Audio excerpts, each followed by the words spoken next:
The portrait of North Korean leader Kim Jong Un has been publicly displayed along with those of his father and grandfather for the first time, sparking speculation about what message that sends. Joining me now to talk more about it is Sean Chung, the CEO of HanVoice. They are a national organization in Canada focused on improving human rights in North Korea and Canada's engagement in the Korean Peninsula.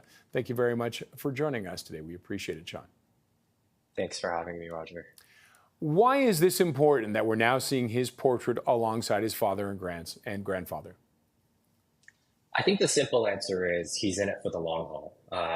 He's trying to elevate his status to the level of his father and grandfather, who are viewed as demigods in North Korea. This is, a North Korean leader that is trying to distinguish himself from his ancestors.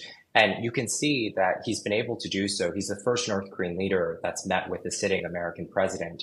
He's turned North Korea into a de facto nuclear state. And so I think this is just one of many attempts to secure his place amongst the three leaders. And he has struggled with that.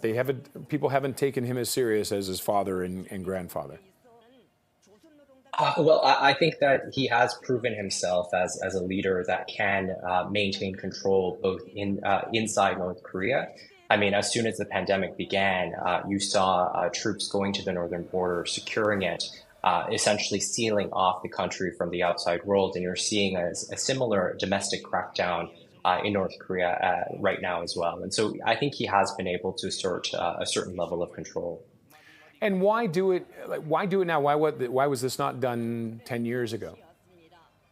Well, I think right now, with the kind of economic difficulties that North Korea is facing, it's important for Kim to assert himself as this elevated leader. But I also think it's curious because you see more of his daughter appearing next to him in important meetings and events. And I think it's also to secure her place in this hereditary power line as well. And now she is anywhere from 10 to 12 years old. But he is, you said he's in for the long haul. There's no plans that he's suddenly going to step down or anything.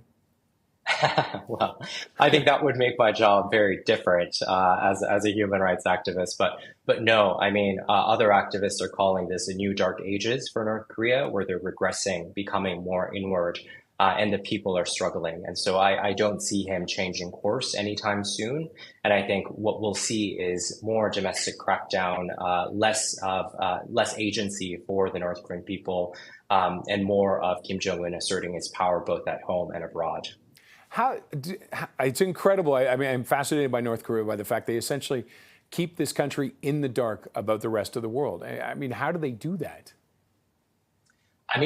Since their kind of public distribution system collapsed after the USSR collapsed in the 90s, North Koreans were able to access information through this kind of informal trade between China and North Korea with goods coming in. A lot of the North Korean escapees that I've met have watched Titanic, and they grew up watching Titanic, and they were able to access television shows like Game of Thrones maybe a week after we did.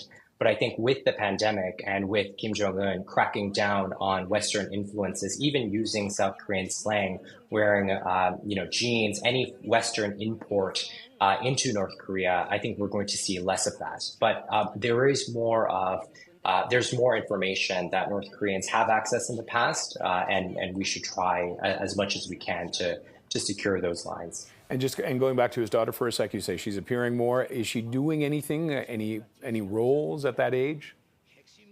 Well, I don't think that, even looking at Kim Jong Un and his brother Kim Jong Nam, I don't think that they were playing a role, but I think it's more to socialize her with the elite and to socialize her with the rest of the world, to show that this hereditary line will continue, that this regime is stable.